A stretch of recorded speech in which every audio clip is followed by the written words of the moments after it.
हमारा कोरम पूरा हो गया, ठीक है। ओके, तो आज हम कवर कर रहे होंगे सिस्टम वेरिलॉग, ठीक है। अभी तक हमने लॉजिक डिज़ाइन कंपोनेंट्स किया था कवर, लेकिन जो भी मॉडर्न सिस्टम डिज़ाइन होता है उसके अंदर हम टिपिकली कोड लिख रहे होते हैं जिससे वो कंपोनेंट बन रहे होते हैं, ठीक है। आज मेरी कोशिश होगी कि मैं वो वाला पार्ट कवर कर दूं कि वो कंपोनेंट कैसे बन रहे होते हैं। और टिपिकली आपने जिस तरह से कभी कोड जब लॉजिक डिज़ाइन पढ़ा होगा तो आपने ब्रेड बोर्ड पे सर्किट बनाया होगा, ठीक है। और ब्रेड बोर्ड पे सर्किट बनाया होगा तो उसको टेस्ट करने के लिए भी कोई इनपुट दी होगी कहीं से, ठीक है। तो दो पार्ट हैं हमारे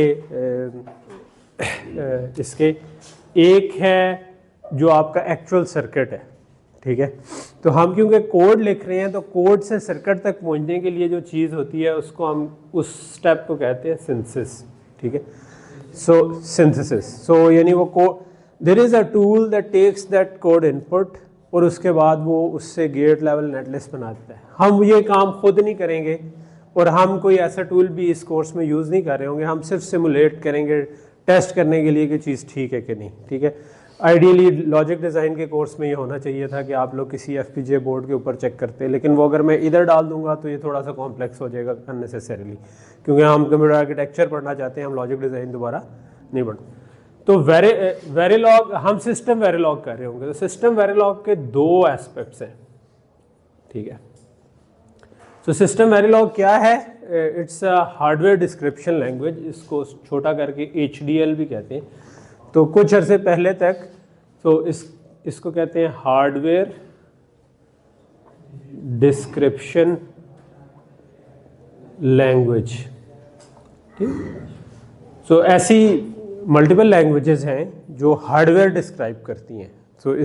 इसमें और नॉर्मल प्रोग्रामिंग में क्या फ़र्क है कि नॉर्मल प्रोग्रामिंग में आप किसी हार्डवेयर के ऊपर कोड लिख रहे होते हैं, जो प्रोसेसर होता है जिसके ऊपर चीज़ कंपाइल होती है। जब आपने C++ में या पाइथन में कोड लिखा, वो कंपाइल होकर किसी असेंबली लैंग्वेज कोड बना, प्रोसेसर पे चला, ठीक है।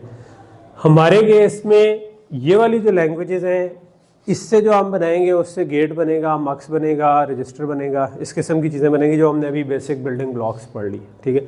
तो ये हार्डवेयर डिस्क्राइब कर रही होती है, ठीक है, इसलिए इनको हार्डवेयर डिस्क्रिप्शन लैंग्वेज कहते हैं। इसमें हमारे ज़माने में दो पॉपुलर लैंग्वेजेस हुआ करती थी, एक थी VHDL और एक थी वेरिलॉग, ठीक है। दोनों वाइडली यूज्ड थी और अभी भी हैं, लेकिन वेरिलॉग का एक नया वेरिएंट आ गया जिसको हम कहते हैं system Verilog. Probably the reason I am recording this lectures is कि ये मैंने पहले कवर नहीं किया हुआ, ठीक है।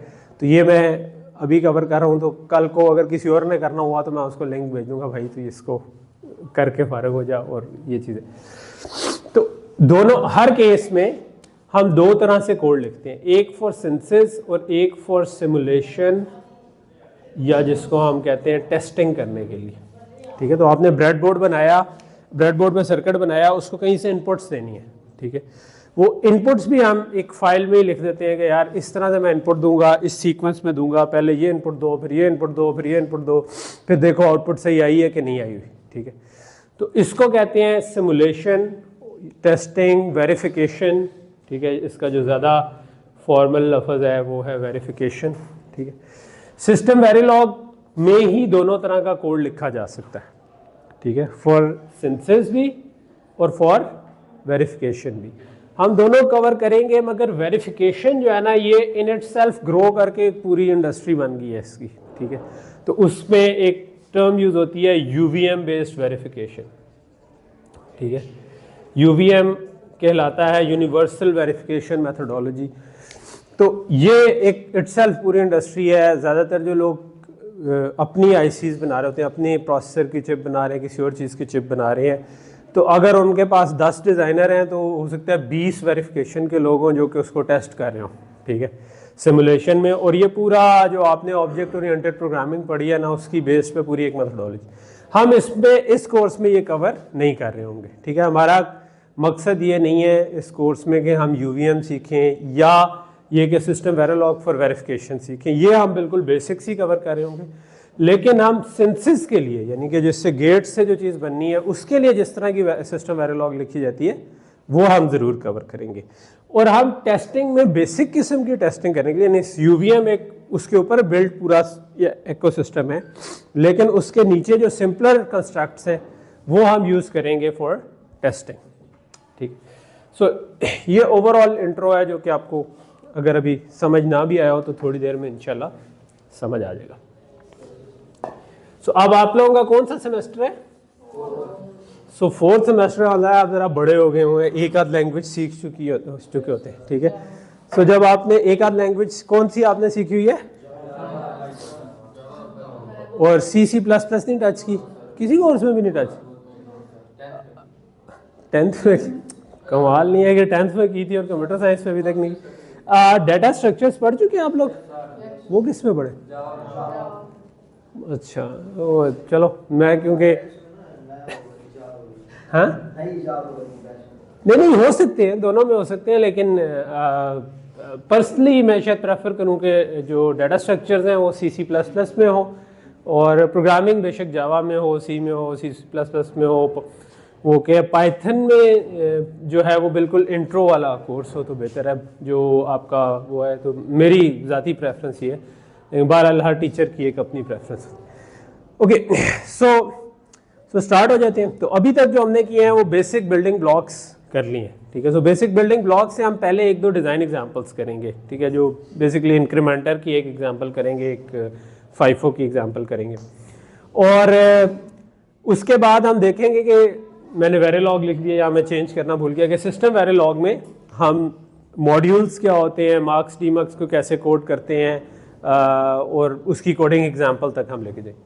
उसके बाद हम उसका बेसिक सा एक सिमुलेशन का टेस्ट बेंच वगैरह भी कवर करेंगे। मोस्ट लाइकली शायद हम वो नेक्स्ट लेक्चर में कवर करेंगे, यानी आज हम सेंसस के पॉइंट ऑफ व्यू से कवर कर लेंगे, नेक्स्ट लेक्चर में हम वेरिफिकेशन के पॉइंट ऑफ व्यू से, तो आपको एक जंप स्टार्ट मिल जाएगा। ठीक है, तो जैसे जैसे आप बड़े होते जाते हैं ना, एक्सपेक्टेशन भी बड़ी होना शुरू हो जाती हैं। तो जिस तरह पहले ये था कि आपको बिल्कुल पूरी की पूरी लैंग्वेज जो है ना वो स्पून फीड की गई होगी पूरे सेमेस्टर में। ठीक है, तो ये ज़रा उससे छोटी लैंग्वेज है, ये हम दो उसमें कवर कर लेंगे लेक्चर्स में, लेकिन मेरी एक्सपेक्टेशन ये होगी कि क्योंकि अब आप एक लैंग्वेज पहले कर चुके हैं तो आपको वो वाला झिझक उतर चुकी है कि कैसे चीज़ों को कवर किया जाए। Okay, so let's just go into it directly. So अभी तक जो हमने पढ़े हैं logic design components, gates, muxes, demuxes, registers पढ़े हैं, मेमोरी नहीं पढ़ी, लेकिन मेमोरी इज काइंड ऑफ वो हम अभी टच कर लेंगे। एडर, सबट्रैक्टर, मल्टीप्लायर हमने कर लिए हैं। स्टेट मशीन हमने रिव्यू में टच नहीं की थी, लेकिन बेसिकली आपने लॉजिक डिज़ाइन में पढ़ी होगी, हम बाद में अगर ज़रूरत पड़ी तो इसको टच कर लेंगे। ठीक है जी,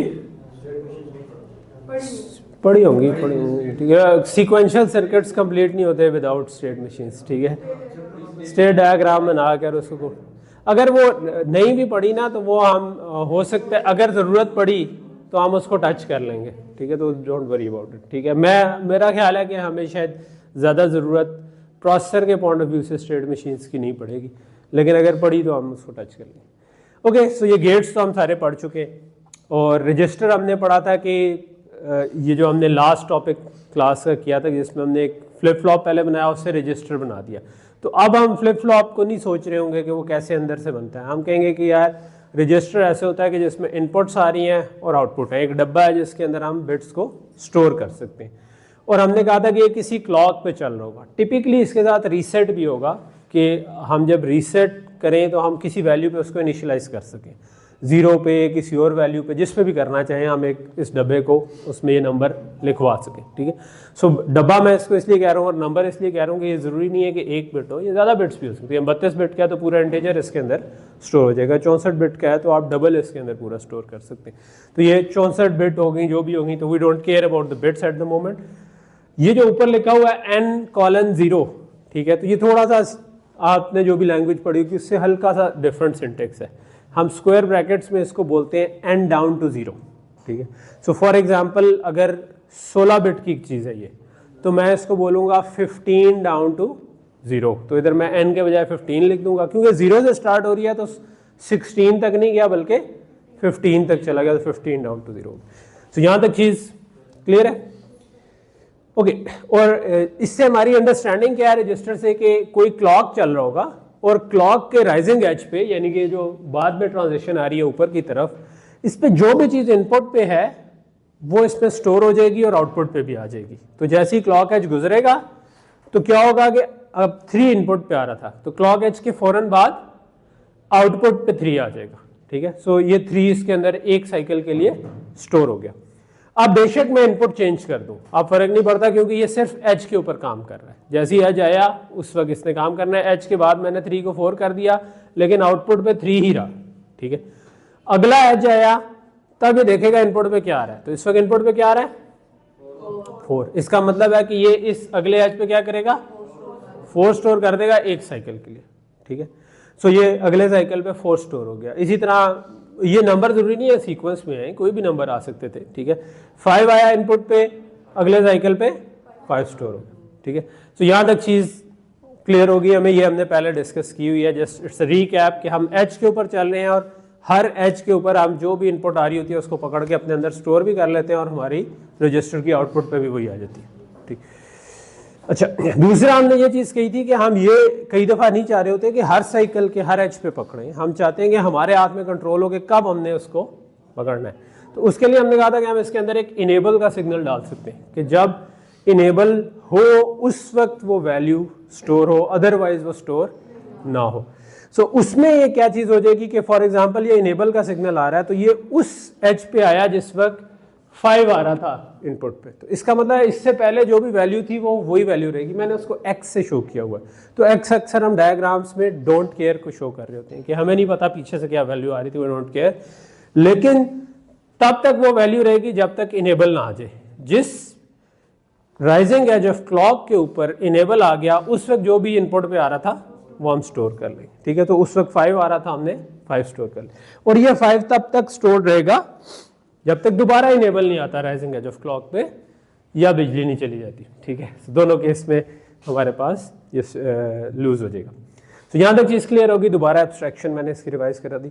मक्स हमने कवर किया हुआ था, मैं ये 2-3 दफ़ा हम पिछले 2 लेक्चर्स में डिस्कस कर चुके हैं, एग्जाम्पल्स में भी देख चुके हैं कि based on a select line जिस ये चूज करता है कौन सी इनपुट आउटपुट के साथ कनेक्ट होनी है। ठीक है, और इसका ऑपोजिट हमने पढ़ा था डीमक्स, जिसमें based on select line input किस वाली आउटपुट के साथ कनेक्ट होनी है। ठीक, okay, so let's do first design example. ठीक है, आपके कई सर्किट्स में, प्रोसेसर्स में भी, लेकिन बाकी जगहों पे भी हम चाहते हैं कि हमारे पास एक सेट ऑफ रजिस्टर्स हो जिनको हम कह सकें 0 नंबर वाले रजिस्टर पे मैं कुछ लिखवाना चाहूँ तो लिखवा सकूँ, 1 वाले पे लिखवाना चाहूँ लिखवा सकूँ, 2 वाले पे लिखवाना चाहूँ, तो कोई भी हमारे पास n लेट से रजिस्टर्स है।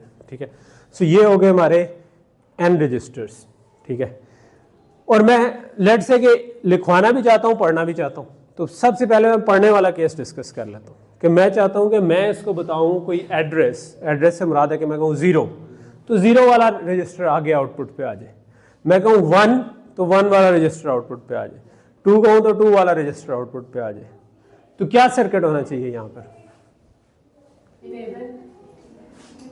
इनेबल तो सिंपल आउटपुट को इनेबल डिसेबल कर रहा होता है ना। हम एड्रेस की बेस पे या रजिस्टर 0 बाहर निकाल रहे हैं, या रजिस्टर 1 बाहर निकाल रहे हैं, या रजिस्टर 2 बाहर निकाल रहे हैं। मक्स क्या करता है? सिलेक्ट करता है। और हम इन सारे रजिस्टर्स की जो आउटपुट है, जो रजिस्टर हमने जब पीछे बनाया था तो उसकी एक इनपुट थी एक आउटपुट थी, हम उसकी आउटपुट्स में से सिलेक्ट करना जा रहे हैं कि ये वाला रजिस्टर कनेक्ट हो या वो वाला रजिस्टर। तो यहाँ पर हमने मार्क्स लगा दिया। ठीक है, और उसकी सिलेक्ट लाइन बन गई जो भी एड्रेस आ रहा था। ठीक है, एड्रेस 0 आया तो 0 नंबर वाला रजिस्टर बाहर आ गया, एड्रेस 1 आया तो 1 नंबर वाला रजिस्टर बाहर आ गया। तो यहाँ तक चीज़ समझ आना शुरू। अब लेट से कि लिखवाने वाला काम भी करना है। ठीक है, तो जब लिखवाना है तो हम एड्रेस भी देना चाहते हैं कि फलां नंबर वाले रजिस्टर पर लिखवाना है, और क्या लिखवाना है उसके लिए हम डाटा देना चाहते हैं, तो हमने एक डाटा की बिट्स लिखवा दी और साथ एक राइट का सिग्नल हमने रखवा दिया, क्योंकि सिर्फ एड्रेस और डाटा हुआ इसका तो मतलब है कि हर साइकिल में ही लिखवा दो। तो हम ये नहीं चाहते कि भाई हमेशा ही लिखवा रहा हो, हम चाहते हैं हमारे हाथ में कंट्रोल हो, जब हम कहें कि लिखवाना है जब यानी कि राइट को 1 करें, तो जिस राइजिंग एज ऑफ क्लॉक पे राइट 1 हो सिर्फ उसी पे लिखा जाए, बाकी पे ना लिखा जाए, पहली रिक्वायरमेंट। दूसरा ये कि क्या लिखा जाए, जो भी डाटा भेज रहा हूँ वो लिखा जाए, और किस रजिस्टर पे लिखा जाए, जो एड्रेस ऊपर से आ रहा है। सो रिक्वायरमेंट क्लियर होगी। क्या सर्किट इधर आपको लगता है बन सकता है?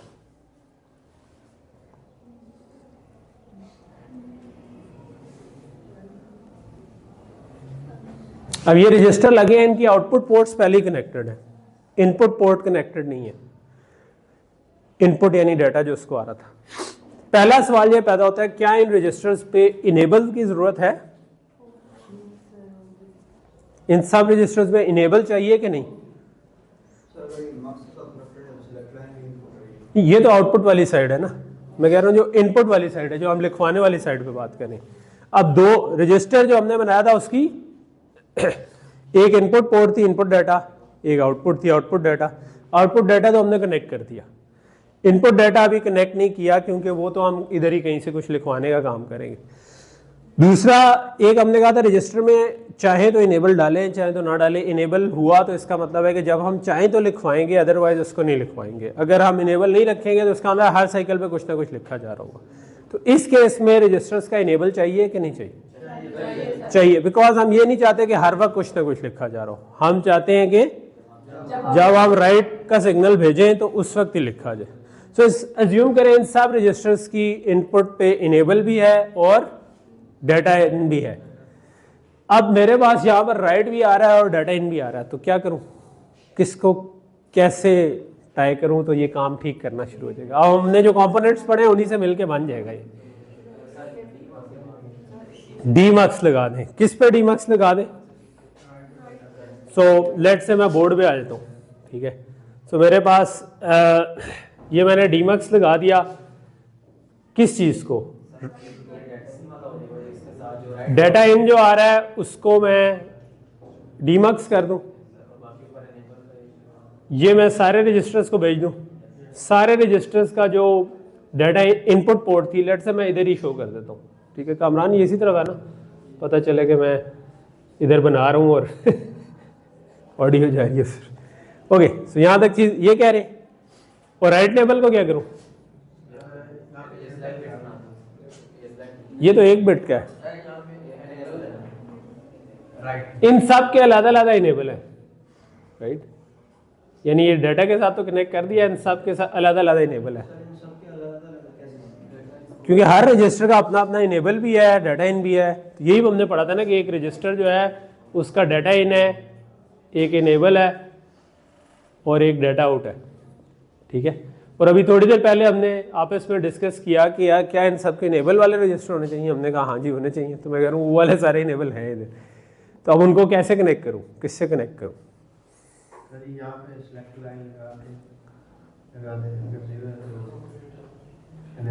पहली चीज़ है कि हम डीमक्स लगाया, उसकी सिलेक्ट लाइन कहाँ से लाए, ये भी पहला सवाल। सर उसकी डाटा जो रीड होगा उसकी सिलेक्ट लाइन होगी और जो राइट होगा वो हमारा इनपुट होगी।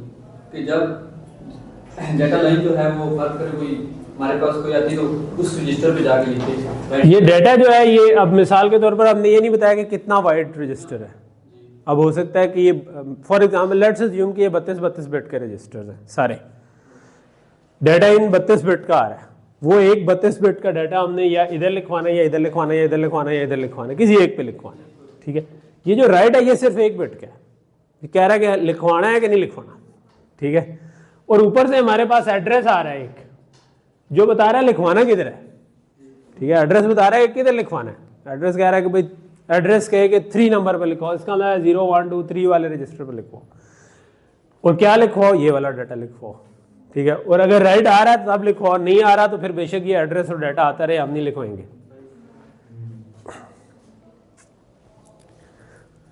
तो ये अब आपकी वो एक्सरसाइज है कि आपने दिमाग के मसल बिल्ड करने हैं कि इधर जो इस कोर्स में एक मकसद है जो हम बार बार करेंगे।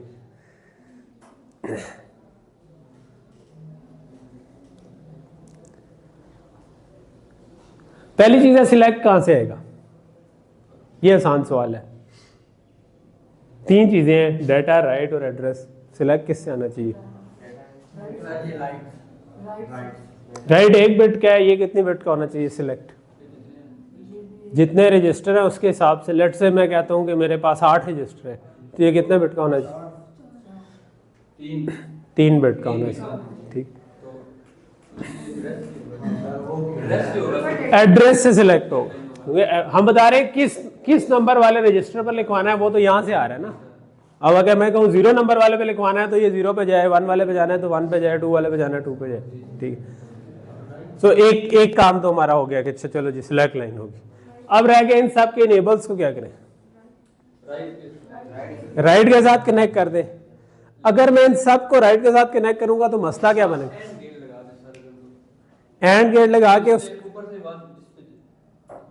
रजिस्टर में 1 चला जाएगा और यहाँ से नीचे से जिस पे 1 जाएगा तो फिर दोनों 1 आगे उस रजिस्टर पे जाके लिखेगा।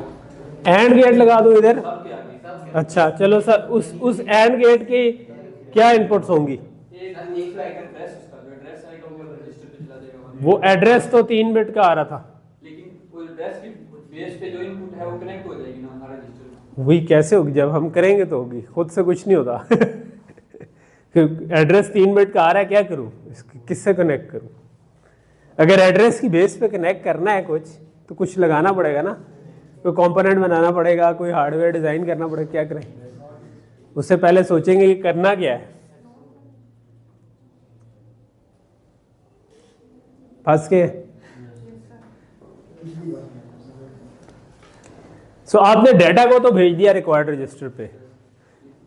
एक है कि मैं राइट को सबके साथ कनेक्ट कर दूं इनेबल्स के साथ। अगर मैं सब इनेबल्स के साथ कनेक्ट कर दूं तो क्या होगा कि सब पे लिखा जाएगा। हम सब पे लिखना चाहते हैं, हम तो एक पे लिखना है। तो एक अगर सब में से किसी एक पर लिखवाना हो तो क्या करना चाहिए? चलो मैं इसको आपको आसान अल्फाज में पुट करता हूं। मेरे पास एक राइट का सिग्नल आ रहा है, एक एड्रेस आ रहा है। मैं चाहता हूं कि एड्रेस 0 हो तो 0 नंबर वाले रजिस्टर का इनेबल 1 हो, एड्रेस 1 हो तो 1 का इनेबल 1 हो, एड्रेस 2 हो तो 2 का इनेबल 1 हो। तो ये करने के लिए स्पेसिफिकली हमने कुछ डिज़ाइन किया था पीछे, एग्जैक्टली यही करने के लिए कि एक इनपुट आ रही है, कुछ आउटपुट से, और यहां से एक एड्रेस आ रहा है। मैं चाहता हूं कि ये 0 हो तो ये इनेबल इधर चला जाए, 1 हो तो ये इनेबल इधर चला जाए, 2 हो तो ये इनेबल इधर चला जाए। डीमक्स एग्जैक्टली यही काम करता था, मक्स का उलट डीमक्स यही काम करता था। ठीक है, तो इसका मतलब है कि मुझे राइट के ऊपर भी एक डीमक्स लगाना है और उसको हर एक इनेबल के साथ कनेक्ट कर देना है। इसकी सिलेक्ट लाइन क्या होगी?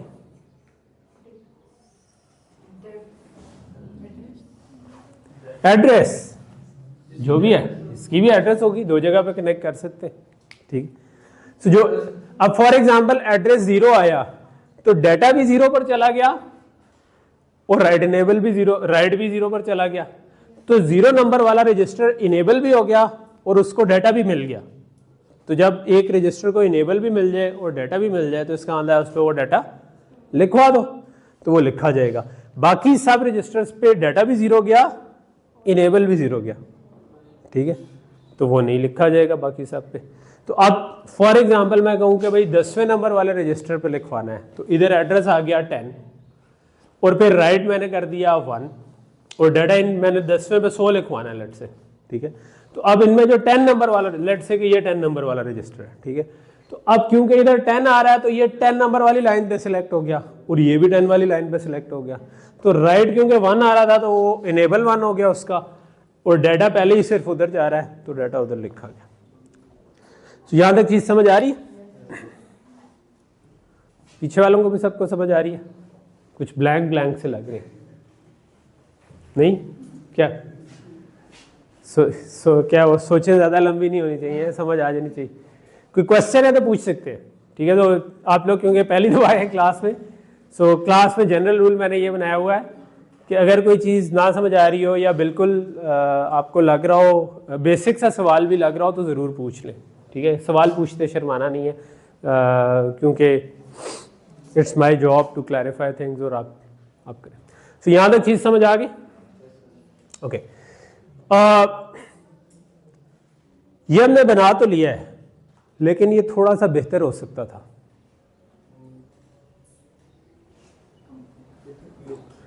चले वो मैं जल्दी से बता देता हूँ मुझे, ताकि हमारा बहुत टाइम, हमने ये किया है कि हमने डाटा इन को भी डीमक्स किया है और कहा है कि डाटा उस जगह पर जाए, और राइट इनेबल को भी डीमक्स किया है। क्योंकि हमने राइट इनेबल को डीमक्स कर दिया था तो बाकी जगहों पर राइट इनेबल 0 जा रहा था। तो अगर बाकी जगहों पर राइट इनेबल 0 जा रहा था तो डाटा जो भी आ जाए वी डोंट केयर, बिकॉज वो राइट इनेबल ही 0 है।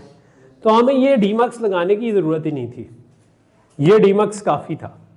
हम जो डाटा आ रहा था वो सबके साथ टाई कर देते कि पहले रजिस्टर के साथ भी टाई कर देते, दूसरे के साथ भी, तो सबके साथ को डाटा चला जाता। लेकिन क्योंकि राइट इनेबल जो राइट का सिग्नल है ये सिर्फ उस रजिस्टर को जा रहा है जिस पर हम लिखवाना चाहते हैं, बाकी सबको 0 जा रहा है, तो किसी और पर लिखा नहीं जाएगा। क्योंकि किसी और पर लिखा नहीं जाएगा तो हमारा मकसद पूरा हो गया। ये एग्जाम्पल का मकसद एग्जैक्टली यही था कि आप इस पॉइंट को भी समझ सकें। एक तो पहले ये कि कनेक्शंस बना सकें कि जो हमने कंपोनेंट बनाए थे वो किधर किधर जुड़ते हैं, कैसे जुड़ सकते हैं, कहाँ पर लगते हैं। तो पहली दफ़ा आपको मार्क्स नहीं आया था, लेकिन आज आपने मार्क्स खुद से किया। अगली दफ़ा डी मार्क्स की जब ज़रूरत पड़ेगी तो आपने खुद सोचना है कि ये वो केस तो नहीं बन रहा कि जब मल्टीपल आउटपुट्स हैं, एक इनपुट है और हमने सिलेक्ट करना है, इसका मतलब डी मार्क्स लगा दो। ठीक है, ओके, एक ये चीज़ का था मकसद। दूसरा, मैंने आपको जब पढ़ा रहा था पीछे कहते हैं, तो मैंने आपको ये बताया था कि साथ साथ हमें ज़हन में रखना चाहिए कौन सी चीज़ कितना सर्किट ले रही है। ठीक है, सो मैंने अभी आपको कहा कि ये 32 बिट का डाटा इन है। ठीक है, सो अगर ये 32 बिट्स का डाटा इन है, इसका मतलब 32 डीमक्स लगे हुए थे और दे वर टोटली अननेसेसरी। सो हमने अगर ये क्रॉस किया है तो हमने 32 डीमक्स बचा लिए हैं। ठीक है, जो कि हार्डवेयर में एक ह्यूज कॉस्ट है। ये सिंगल बिट वाला डीमक्स है, तो ये तो एक लगना था, ऐसे हमने 32 फजूल में लगाए हुए थे। ठीक है, सो हार्डवेयर डिज़ाइन प्रोसेस में आप पहले लॉजिक सोचते हैं, फिर एक आप सेकंड पास भी करते हैं कि यार कोई गैर ज़रूरी चीज़ तो नहीं है, रिडंडेंट तो नहीं है, इसको हम रिडंडेंट कहते हैं कि जो रिमूव की जा सकती हो। तो यहाँ पर ये वाला डीमक्स रिडंडेंट था। सो अब अगर आप देखें तो मैंने डाटा इनको सबके साथ कनेक्ट कर दिया है और राइट के आगे डीमक्स लगा दिया। ठीक है, तो ये जो छोटा सा हमारा डिज़ाइन बन गया, ये एक कंप्लीट रजिस्टर फाइल है जिसमें आप किसी भी एड्रेस पर कोई भी डाटा लिखवा सकते हैं।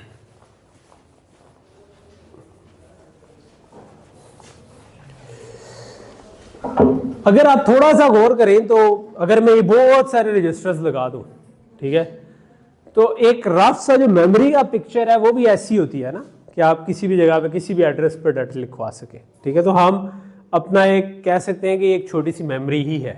ठीक है, so reg file is the smallest fastest memory जो कि हमारे कंप्यूटर पे होती है।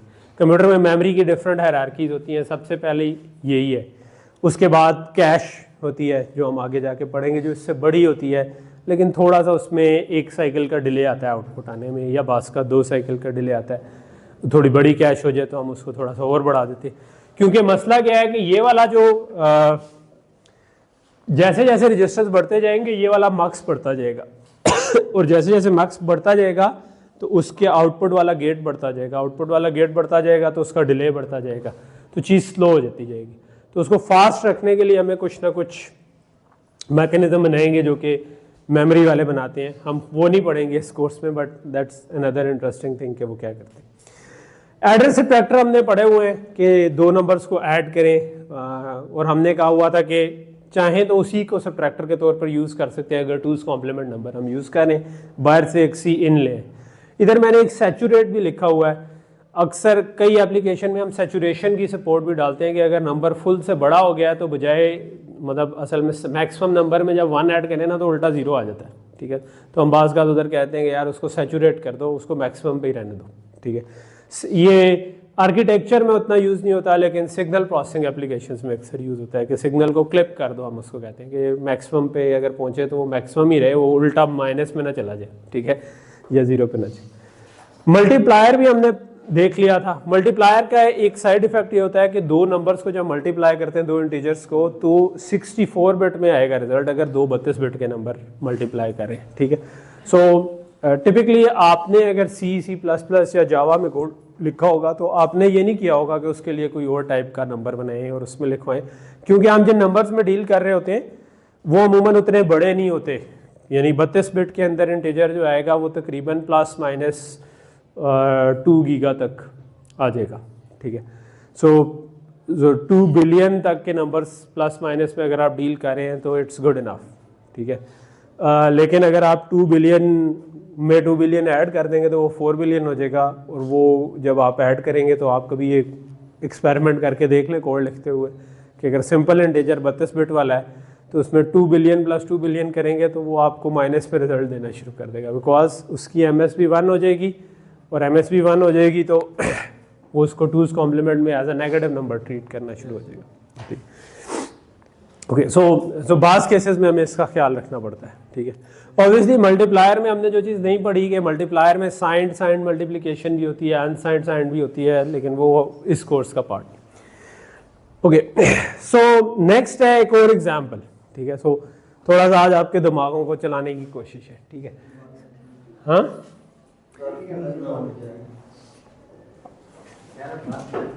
समझ नहीं आई क्या? ठीक है, बंद दिमाग ठीक है? नहीं, बंद दिमाग ठीक नहीं है। फ्यूज हो रहे हैं आजकल, आपने देखा है फ़लस्तीन वगैरह के हालात, तो ये तो मतलब अगर हमने दिमाग ना खोले तो फिर फारिग है हम लोग, ठीक है। इसलिए खोल लेना तो बेहतर है। तो उधर आपने लबनान में बीपर फट गए, ठीक है। क्यों फट गए? क्योंकि मुसलमानों ने खुद नहीं बनाए हुए ना आपस में, तो हमें कुछ ना कुछ करना है। अभी नहीं कहेंगे, अभी तो हुआ जो होना है पाकिस्तान के और की, तो सारे लोग जो भागने के चक्कर में क्यों हैं? क्योंकि पाकिस्तान के हालात ठीक नहीं है, ठीक है। तो जस्ट दिमागों को खोलें तो इधर के हालात भी बेहतर हो जाएंगे, ठीक है। जस्ट फोकस के साथ काम। ओके, सो डरते नहीं है दिमाग के मुतालिक। हो सकता है किसी को ये कन्फ्यूजन हो कि ज़्यादा इस्तेमाल किया तो खर्च ना हो जाए, तो ऐसा नहीं होता, ठीक है। आपके दिमाग के मसल बनेंगे जिस तरह जिम जाकर आपके बनते। ओके, सो अब जो एग्जाम्पल है वो बड़ी सादी सी है। वो क्या है कि मैं ये चाहता हूँ कि एक काउंटर सा बने, लेकिन वो माइनस में काउंट कर रहा हो। यानी जिस तरह, जस्ट लाइक जिस तरह आप समझो कि एक ट्रैफिक लाइट के ऊपर आप जाते हैं तो सामने काउंटर लगा हुआ नजर आ रहा होता है ना, तो वो डिक्रीमेंट कर रहा होता है 59, 54, 57, 56। So what I want is कि मैं स्टार्ट में उसको कोई वैल्यू दे सकूं, ठीक है। तो अब क्योंकि हमने रजिस्टर भी पढ़ लिया है, एडर सबट्रैक्टर भी हमें पता है, तो हमें पता है भाई +1 करना हो तो हम +1 लिख देंगे, और हमें पता है पीछे एडर बनता है, ठीक है। और रजिस्टर भी हमें पता है कि क्या होता है। तो अब हम बाकी ये कंपोनेंट्स जोड़ के एक छोटा सा काम ये करना चाहते हैं कि हमारे पास एक काउंटर हो जिसमें हम कहें कि वैल्यू लोड कर लो तो वो लोड कर ले। तो उसके लिए मैंने एक लोड का सिग्नल रखा हुआ है, और ऊपर दी हुई है एक इनिशियल वैल्यू, ठीक है। तो फॉर एग्जांपल का आप ट्रैफिक लाइट पे जब रेड होती है तो लेट्स से 59 लिखा आ रहा है, ठीक है। तो वो इनिशियल वैल्यू 59 उधर ऊपर से आ जाएगी, ठीक है। और लोड का सिग्नल इधर आ जाएगा, जैसे ही रेड हुआ तो एक साइकिल के लिए लेट्स से 1 आ गया, ठीक है। तो वो एक साइकिल के लिए 1 आया, तो हम चाहते हैं कि जब भी लोड का सिग्नल 1 हो, उस वक्त जो भी इनिशियल वैल्यू आ रही है वो लोड हो जाए, वो हमारे पास इस काउंटर में किसी जगह पे स्टोर हो जाए। उसके बाद हम चाहते हैं कि जब भी हम चाहें उसको डिक्रीमेंट करना, तो हम इस डिक्रीमेंट वाले सिग्नल को 1 करें।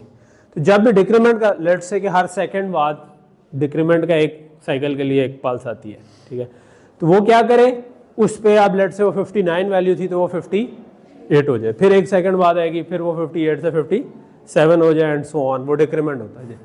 और जो काउंट की वैल्यू इस वक्त करंट चल रही है वो हम चाहते हैं आउटपुट पे नज़र आ रही हो, ताकि हम उसके आगे 7 सेगमेंट डिस्प्ले लगाकर जो ट्रैफिक है उसको भी दिखा सकें, ठीक है। तो बड़ा सादा सा प्रॉब्लम है कि सिंपल डिक्रीमेंट करना चाह रहे। सो कैसे इसको सॉल्व करें?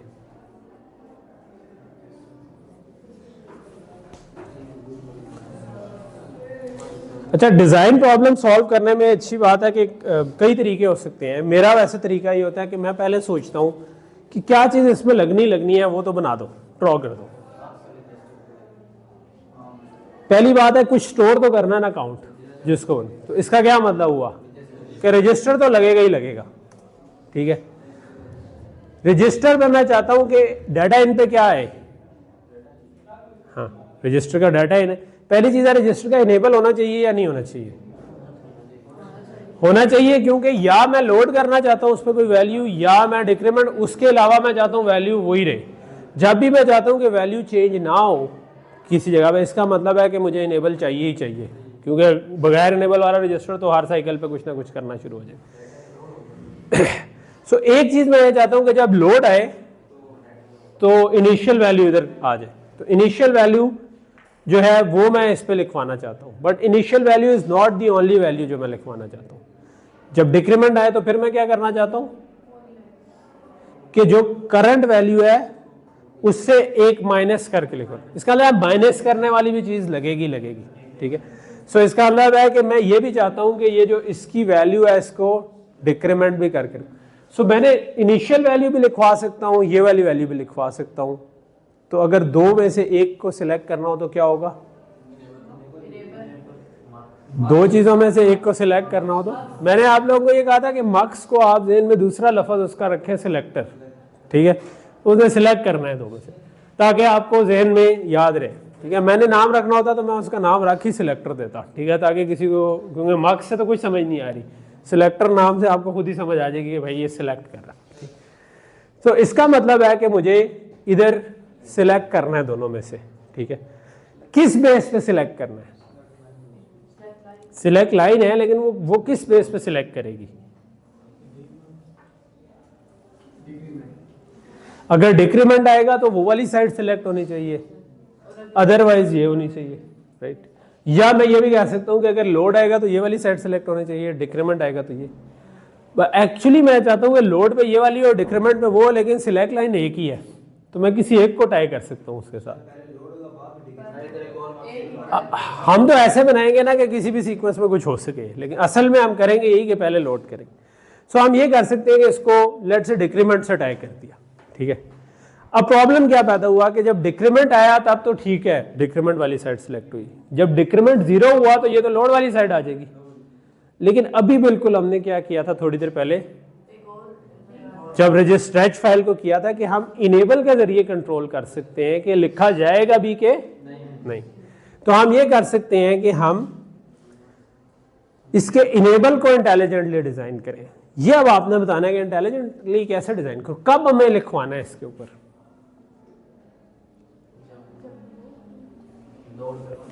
जब लोड करेंगे या जब डिक्रीमेंट करेंगे। जब लोड करेंगे तो वो वैल्यू आनी चाहिए ऊपर से, डिक्रीमेंट करेंगे तब हम नहीं लिखवाना चाहते डिक्रीमेंटेड वैल्यू, वो भी लिखवाना चाहते। तो हम दो चीजें चाहते हैं कि लोड पे भी डिक्रीमेंट करें। अगर मैं चाहता हूं कि लोड पे भी डिक्रीमेंट करे, लोड पे भी वैल्यू सेव करे, डिक्रीमेंट पे भी वैल्यू सेव करे, सेम टाइम पे तो नहीं आ रहे ना। लेट्स अज्यूम के सेम टाइम पे नहीं आ रहे, देयर इज अ केस कि सेम टाइम पे आ जाए तो क्या करें। लेकिन लेट्स से क्या हम अभी अज्यूम करते हैं कि वो केस नहीं आ रहा, जो भी इस्तेमाल करेगा वो दोनों इकट्ठे नहीं देगा, ठीक है। तो लोड आ रहा हो या डिक्रीमेंट आ रहा हो, दोनों केस पे हम चाहते हैं। अच्छा ये तो मैंने बोलते हुए हिंट दे दिया, अब मैं दोबारा बोल देता हूँ, लोड आ रहा हो या डिक्रीमेंट आ रहा हो, ठीक है। अक्सर सर्किट इसी तरह बन जाते हैं कि आप सिर्फ जहन में क्लैरिटी से सोचें मैं चाहता क्या हूँ। मैं चाहता हूँ कि जब भी लोड आए या डिक्रीमेंट आए तो इसका मतलब है कि और गेट लगेगा, या कोई इंग्लिश में हम और कहते हैं, तो हम इधर और कर सकते हैं। अब इससे वो दूसरा मसला भी हल हो गया कि फॉर एग्जांपल डिक्रीमेंट आ रहा था तो वो वाली साइड सिलेक्ट हुई थी और वहां से डिक्रीमेंटेड वैल्यू आई थी, मगर जब डिक्रीमेंट भी 0 था और लोड भी 0 था तो इसका मतलब है कि वो इनिशियल वैल्यू सिलेक्ट हो जाएगी, मगर वो लिखी नहीं जाएगी बिकॉज इनेबल ही नहीं आएगा, ठीक है। लिखी तभी जाएगी जिस वक्त इनेबल भी आएगा, ठीक है। सो अभी जो हमने डिजाइन किया है इसके अंदर, जो इसको एक से ज्यादा तरीकों से डिजाइन किया जा सकता था, इसके अंदर बाय डिफॉल्ट डिक्रीमेंट की प्रायोरिटी ज्यादा है। यानी अगर दोनों इकट्ठे आ गए तो क्या होगा, डिक्रीमेंट हो जाएगा बिकॉज हमने ऊपर सिलेक्ट लाइन को डिक्रीमेंट वाली साइड में। अगर हम लोड की प्रायोरिटी ज़्यादा रखना चाहते हैं तो हम सिलेक्ट लाइन को लोड से सिलेक्ट कर दें, क्योंकि सिलेक्ट लाइन का काम ये है कि यार अगर ये आ रहा है, लोड आ रहा है, तो मैं ये वाली साइड सेलेक्ट कर लूँ वरना वो। तो इस वक्त हमने कहा होगा कि डिक्रीमेंट आ रहा है तो ये सिलेक्ट कर लो वरना दूसरी कर लो। तो यहाँ तक चीज़ समझ आ रही। और अगर हम ये चाहते हैं कि अगर दोनों इकट्ठे आ जाए तो कुछ भी ना हो, फिर क्या करेंगे? हाँ, अभी तो प्रायोरिटी दी हुई है ना, लेकिन अगर इसी डिजाइन में छोटी सी चेंज करनी हो कि दोनों इकट्ठे आ जाए तो ना लिखा जाए, तब हम ये कर सकते हैं कि दोनों इकट्ठे आए तो इनेबल ही 0 हो जाए। और इनेबल 0 कैसे होगा? XOR लगा सकते हैं इधर, और के बजाय अगर XOR गेट लगा दें तो वो कहेगा कि यार एक्सक्लूसिवली एक वक्त में एक ही आ सकता है, दोनों इकट्ठे आए तो मैं कुछ नहीं करूँगा, ठीक है। तो but whatever choice you take, आपको वो बनानी चाहिए और साथ लिख देना चाहिए। आप एज अ डिज़ाइनर अगर किसी को ये अपना सर्किट दे रहे हैं तो उसमें क्लियरली मेंशन होना चाहिए कि लोड और इसमें क्या किसकी प्रायोरिटी ज़्यादा है, या आप इस केस में क्या करेंगे। तो यहाँ तक चीज़ समझ आ गई। सो दिस इज अ छोटा सा डिज़ाइन। बहुत सारे डिज़ाइन इस किस्म के छोटे छोटे काउंटर से बन जाते हैं। ये मैंने डाउन काउंटर बनाया, आप अप काउंटर बना सकते हैं, आप कोई और तरह की बना सकते हैं। बहुत सारे काम जो है ना वो काउंटर से ही हो जाते हैं, ठीक है। अगली एग्जांपल आ गई, ठीक है। 4D FIFO। FIFO आपने पढ़ा हुआ क्या होता है? फर्स्ट इन फर्स्ट आउट, ठीक है। लेकिन अब हम हार्डवेयर में FIFO बनाना चाहते हैं, तो FIFO में आपने सिग्नल भी पढ़े होंगे, क्या होते हैं? पुश और पॉप। कुछ लिखवाना हो तो हम कहते हैं पुश, डाटा पकड़ाते हैं कहते हैं पुश, वो उसमें लिखा जाए, ठीक है। पॉप करना हो तो हम कहते हैं पॉप, तो डाटा बाहर आ जाए, ठीक है। अच्छा, हार्डवेयर में क्योंकि डाटा हमेशा ही कनेक्टेड है तो डाटा तो बाहर आ ही रहा होगा, ठीक है। तो पॉप का मतलब अब हम ये लेंगे कि जब भी किसी ने पॉप किया, इसका मतलब है कि ये वाला डाटा उसने उठा लिया, अगले साइकिल में नया डाटा बाहर आ जाए, ठीक है। तो हम पॉप का स्लाइटली डिफरेंट मीनिंग ले रहे हैं, क्योंकि वो पोर्ट तो हमेशा मौजूद है। सॉफ्टवेयर में तो हम फंक्शन कॉल करेंगे, वो पॉप करेगा तो वो आपको रिटर्न में डाटा वापस भेज देगा। तो हार्डवेयर में ये डिफरेंस है कि हर चीज़ हर वक्त मौजूद है, सारी पोर्ट्स लगी हुई हैं, ठीक। सो क्या करें? 4D का क्या मतलब है कि इसमें 4 वैल्यूज स्टोर करने की सलाहियत है। हम अभी 4 का बना रहे हैं, लेकिन उसी को आप एक्सटेंड करके बड़ा ही बना सकते हैं। तो इसके भी मल्टीपल डिज़ाइन अप्रोचेज हो सकती हैं। सो एक डिज़ाइन अप्रोच ये है कि मैं कहूँ कि मेरे पास 4 रजिस्टर्स हैं जिनके अंदर मैंने स्टोर, क्योंकि मैंने ऊपर लिख दिया 4D में, इसका मतलब 4 रजिस्टर तो आएंगे। अब इसमें कई स्कीम्स हो सकती हैं। एक स्कीम हो सकती है कि पहली दफ़ा आए तो पहले पे लिखूँ, दूसरी दफ़ा आए तो दूसरे पे लिखूँ, तीसरी दफ़ा आए तो तीसरे पे लिखूँ, चौथी दफ़ा आए तो चौथे पे लिखूँ। एक स्कीम हो सकती है कि नहीं, मैं लिखूँगा हमेशा पहले पे ही, जब दूसरी दफ़ा आए तो वो नीचे मूव हो जाए, ठीक है। इस तरह भी हो सकती है, ठीक है। मैं अभी जो डिज़ाइन इधर स्लाइड पे है वो मैं दूसरी स्कीम से कर रहा हूँ कि हाँ पहले हमेशा मैं एक ही जगह पे लिखवा दूँ, ठीक है। बट प्रैक्टिकली जब FIFOs बनते हैं उनमें ज़्यादातर हम दूसरी अप्रोच कर रहे होते हैं। पहली दफ़ा दोनों तरह की चलती है, ये भी चल सकती है, वो भी चल सकती है, ठीक। सो लेट्स से कि मेरे पास डाटा बाहर से आ रहा है और मैं कहता हूँ वो मैंने हमेशा पहले पर ही लिखवाना है, लेकिन मैं साथ ये चाहता हूँ कि जब दूसरी दफ़ा डाटा है तो पहले को ज़ाया तो नहीं करना, तो उसको मैं चाहता हूँ वो नीचे वाले पे मूव हो जाए। तो बाहर वाला डाटा को पहले के डाटा इन से टाई किया, इसको डाटा आउट को सेकंड के डाटा इन से कर दिया, एंड इस तरह कर दिया। तो अब क्या होगा कि जब भी मैंने पुश किया तो पहले वाले पे पहला का डाटा आया, पहला वाला डाटा नीचे चला गया, दूसरे पे, दूसरा वाला तीसरे पे, तीसरे वाला चौथे पे, चौथा वाला ओवरराइट होकर ज़ाया हो गया, ठीक है। तो अगर सब कुछ खाली था तो नीचे कोई डाटा 0 ही पड़े थे, वो ओवरराइट हो जाए, वी डोंट केयर। लेकिन अगर 4 के 4 राइट हो गए हुए थे, उसके बाद 5वां राइट किया तो ये ओवरराइट हो जाएगा। बट इट्स ओके, क्योंकि मैंने कहा था कि भाई 4D FIFO है, इससे आगे अगर आपने लिखवाया तो वो कंपनी जिम्मेदार नहीं होगी, ठीक है। तो अगर किसी ने लिखवाया तो अपने रिस्क पे लिखवाया है, सो वी डोंट केयर, ठीक है, ओके। तो यहाँ तक तो चीज़ क्लियर हो गई। सो सबसे पहले इसकी राइट वाली साइड पे आ जाते हैं कि कोई पुश करना चाह रहा है, तो पुश पे मुझे क्या करना चाहिए, क्या लॉजिक बनानी चाहिए पुश की। डाटा को तो मैंने टाई कर दिया है, क्या इनके इनेबल्स होने चाहिए कि नहीं होने चाहिए? इनेबल्स होने चाहिए चारों रजिस्टर्स के। क्या उसके लिए क्या सवाल पूछना होता है? क्या मैं चाहता हूं कि कुछ भी ना हो तब भी लिखवाया जाए? नहीं, मैं चाहता हूं कि पुश हो तब लिखवाया जाए। अगर ऐसा है तो इसका मतलब है कि इनेबल होने चाहिए। डीमैक्स लगा दे इनेबल्स के साथ, पर हम तो हमेशा पहले पे पुश कर रहे हैं और बाकी सारों पर नीचे मूव कर रहे हैं।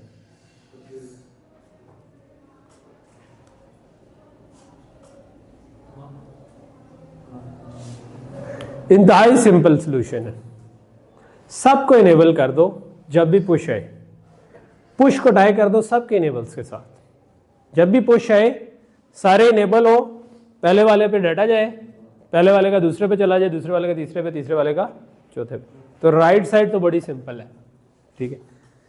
What about read side? FIFO क्या होता है? First in first out.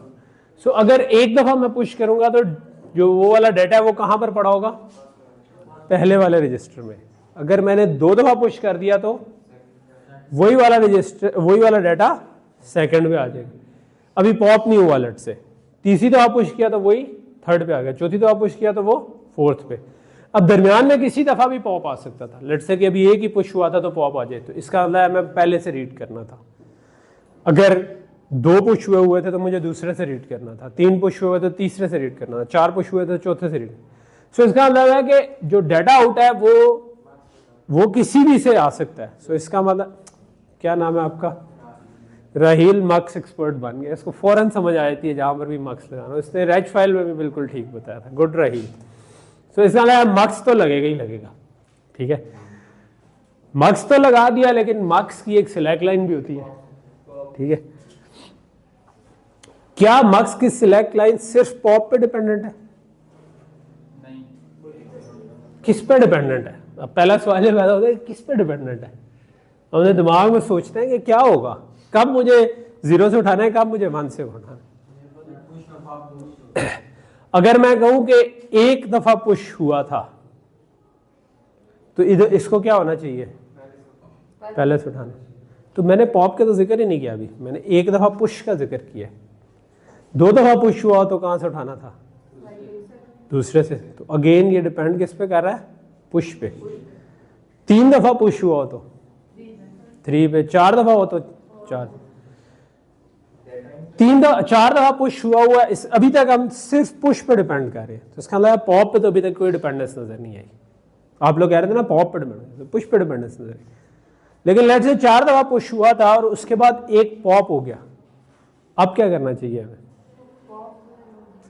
अभी हम चौथे से उठा रहे थे, अब एक पॉप हो गया डाटा, तो अब मुझे क्या करना चाहिए? उससे अगला डाटा देना चाहिए। वो किधर है? वो थर्ड पे पड़ा है, क्योंकि हमने 4 डाटा पुश किए थे। तो सबसे पहला वाला डाटा 4 पे है, उससे पिछला 3 पे, उससे पिछला 2 पे, उससे पिछला 1 पे। तो 4 पे अगर पॉप आ गया तो मुझे 3 को आउट करना चाहिए, और अगर एक और दफा पॉप आ गया तो मुझे 2 को आउट। इतने में अगर एक पुश आ गया तो मुझे, क्योंकि सारी चीजें नीचे आ जाएंगी तो फिर मुझे भी साथ नीचे आ जाना चाहिए, ठीक है। इसका मतलब ये है कि मुझे पुश पे मुझे एक आगे जाना है, पॉप पे मुझे एक।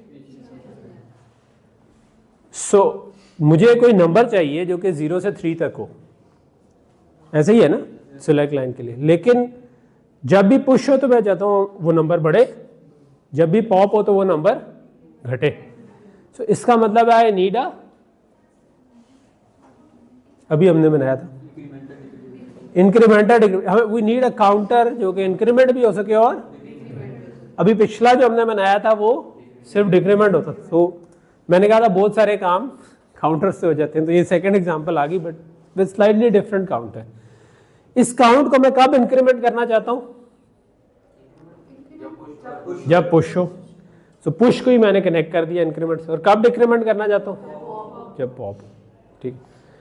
तो ये हमारा काइंड ऑफ आ गया। FIFO फुल और FIFO एम्प्टी भी 2 यूजफुल सिग्नल हैं कि भाई फुल हो तो कोई ना लिखवाए, तो अगर काउंट 4 पे पहुंच गया तो हम कहेंगे फुल हो गया है, और काउंट 0 पे है तो हम कह सकते हैं कि एम्प्टी है। अभी हमने लिख दिया काउंटर, मगर हमने काउंटर डिजाइन नहीं किया था, तो अब हम काउंटर को डिजाइन करते हैं, बड़ा कर देते हैं। ठीक है, शश के डालो हमें।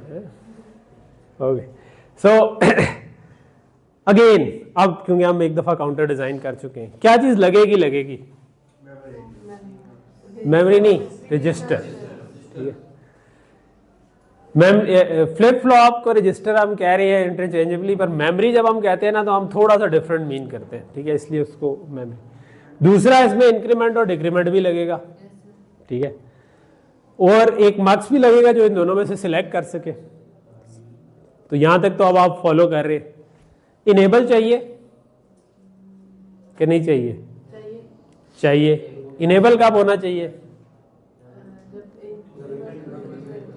जब इंक्रीमेंट पे लिखवाना है या डिक्रीमेंट पे लिखवाना है या दोनों पे लिखवाना है? तो जब इंक्रीमेंट या डिक्रीमेंट पे लिखवाना हो तो क्या करना चाहिए? इनेबल को, लेकिन इंक्रीमेंट और दोनों डिक्रीमेंट के साथ और गेट लगा दें। गुड। सो और गेट इधर लग गया। और सिलेक्ट लाइन मैंने बीच में सिलेक्ट कर दी। सिलेक्ट लाइन आप इंक्रीमेंट से भी सिलेक्ट कर सकते थे, डिक्रीमेंट से भी, क्योंकि इनेबल तभी आना है जब इन दोनों में से कोई आए। ठीक है, तो अगर इंक्रीमेंट आया तो हम इंक्रीमेंट वाली साइड उठा लेंगे, डिक्रीमेंट अदरवाइज हम डिक्रीमेंट वाली उठा रहे होंगे, लेकिन नीचे इनेबल तभी आएगा जिस वक्त उनमें से कोई आ रहा हो। सो इसमें भी वही वाला मसला नजर आ रहा था कि यार सिलेक्ट लाइन तो गलत सिलेक्ट कर सकती है, यानी कि जब इंक्रीमेंट 0 होगा तो डिक्रीमेंट ना भी आया हो तो डिक्रीमेंट वाली साइड सिलेक्ट हो रही है, लेकिन क्योंकि नीचे इनेबल ही नहीं आया होगा तो होती रहे सिलेक्ट, वी डोंट केयर। ठीक है, इनेबल तभी आएगा जब इधर इंक्रीमेंट और डिक्रीमेंट। इधर भी वो काम मसला है कि अभी हमने इंक्रीमेंट को प्रायोरिटी दी हुई है। ठीक है, अगर हम डिक्रीमेंट को प्रायोरिटी देना चाहें तो उसको सिलेक्ट लाइन को दूसरी तरफ सेलेक्ट कर लें, और अगर हम चाहेंगे जब दोनों आ जाएं तो कुछ ना करें तो फिर क्या करेंगे? XOR gate. इनफैक्ट यहां पर शायद XOR gate is a better solution, क्योंकि FIFO में इट्स प्लॉजिबल कि दोनों एट द सेम टाइम आ सकें। ठीक है, और वो फ्रीक्वेंटली आ सकते हैं। तो इधर मेरा ख्याल है कि इसको हमें क्रैक कर लेना चाहिए। मुझे ख्याल नहीं रहा, मैं इन स्लाइड्स को अपडेट कर देता हूँ और इसको डालता। ओके, सो ये हमारी हो गई डिजाइन एग्जांपल्स। ठीक है, सो दैट वाज पार्ट 1। कई कंपोनेंट बने बनाए मिल जाते हैं आपको, तो क्योंकि हार्डवेयर डिजाइन बहुत अरसे से चल रहा है, बने बनाए कंपोनेंट। ठीक है, फॉर एग्जांपल आप कम्युनिकेशन सिस्टम बनाना चाह रहे हैं तो उसमें FIR फिल्टर, FFTs, ये बड़े कॉमन यूज होने वाले। एरर करेक्शन कोड्स, जो कि जब आप कम्युनिकेशन करते हैं तो बीच में एरर बिट्स 0-1 हो जाता है, किसी जगह 1-0 हो जाता है, तो उसके लिए हम एक्स्ट्रा बिट साथ भेज देते हैं कुछ, उनके जरिए आप करेक्ट कर सकते हैं दूसरे एंड पे, उसको हम एरर करेक्शन कोड्स कहते हैं। ठीक है, तो ऐसी कई बनी बनाई चीज़ें हैं जो कि हमने सिर्फ उनकी डाटा शीट पढ़नी होती है कि वो काम कैसे करती हैं, इनपुट कैसे लेंगी, आउटपुट कैसे होगी, कन्फिगर कैसे करना है। जब आपको ये समझ आ जाता है तो आप सिर्फ उसको ब्लॉक को एज अ ब्लॉक इस्तेमाल करते हैं और चला देते हैं। कई चीज़ें हमें खुद से बनानी पड़ती हैं। ठीक है, अब हम आ जाते हैं असल में सिस्टम वेरिलॉग पे। ठीक है, सो सिस्टम वेरिलॉग में, और जो पिछली डिज़ाइन एग्जाम्पल है हम उन्हीं दोनों को लेकर के चलेंगे। ठीक है, अब आपका जो वो दिमाग का इस्तेमाल सर्किट बनाने में था वो आप किसी हद तक बाकी आधे घंटे में ख़त्म हो गया। ठीक है, अच्छा, सो पहली चीज़ क्या है कि मॉड्यूल। ठीक है, मॉड्यूल क्या चीज़ है? मॉड्यूल इज अ डब्बा जिसको हम कहेंगे एक छोटा सा सर्किट है। ठीक है, कोई भी रीजनेबल साइज का मॉड्यूल जो कि कोई फिक्स काम करता हो। फॉर एग्जाम्पल, बातें मैं कहूँ, फॉर एग्जाम्पल हमने अभी डिक्रीमेंटर बनाया तो हम इसको एक छोटा सा मॉड्यूल भी बना सकते हैं। अगर हम एक FIFO बनाएं हम उसको एक मॉड्यूल बना सकते हैं। ठीक है, ये आपकी डिज़ाइन चॉइस है कि आपको अच्छा नहीं लगता कि मैं बहुत छोटा मॉड्यूल बनाऊँ, आप कहें डिक्रीमेंटर को मैं अलग मॉड्यूल नहीं बनाता। ठीक है, मैं कोड का पार्ट रखूँगा। जस्ट लाइक जिस तरह आप जावा में कोड करते हो तो आप फंक्शन किस चीज़ को बनाएंगे या नहीं बनाएंगे। ठीक है, तो इसी किस्म की डिज़ाइन चॉइस है यहाँ पर कि किस चीज़ को मैं एक अलग से मॉड्यूल बना दूँ कि ये मेरा डब्बा है जिसको मैं इस्तेमाल कर सकता हूँ अलग अलग जगहों पर। ठीक, सो पहली चीज़ हम मॉड्यूल ही समझना चाहते हैं। तो लेट्स से कि मैंने जो अभी FIFO डिज़ाइन किया था मैं उसी को सिस्टम वेरिलॉग में लेकर जाना चाहता हूँ। तो सबसे पहली चीज़ है कि मैं एक फाइल बनाऊंगा जिसका नाम मैं रखूँगा FIFO.sv, SV for system Verilog, और उसमें मैं देखूँगा कि क्या इनपुट्स हैं क्या आउटपुट्स हैं। ठीक है, इनपुट्स को मैं नाम दे दूंगा, आउटपुट्स को भी मैं नाम दे दूंगा। नाम वैसी है जैसी जावा या सी में थी, नाम लिखते हुए दरमियान में स्पेसें नहीं होती, अंडरस्कोर आ सकता है, स्मॉल कैपिटल दोनों यूज़ कर सकते हैं। ठीक है, मिक्स, स्टार्ट नंबर से नहीं होता कभी। ठीक है, कभी भी नाम ये होता है इंट 1 नहीं होता, A1 हो सकता है, यानी पहला अल्फ़ाबेट आ जाए उसके बाद बेशक आप नंबर डाल दें। ठीक है, लेकिन स्टार्ट में नंबर नहीं आता, तो वो वाले रूल्स आर सेम, तो उसमें कोई नई चीज़ नहीं है। सो आप क्या करेंगे, उस फाइल में आप लिखेंगे मॉड्यूल, मॉड्यूल का नाम, फिर आपकी पेरेंसेस में आप इनपुट्स और आउटपुट्स डिफाइन करेंगे। ठीक है, तो ये मेरे पेरेंसेस हैं और यहाँ पर सेमीकोलन है, यहाँ पर ये दरमियान में मेरी सारी इनपुट्स और आउटपुट्स आ जाएंगे। और इसके बाद जो बाकी उसके आखिर में एंड मॉड्यूल लिखेंगे और दरमियान में कोड लिख देंगे जिससे सब कुछ बनता हो, ठीक है।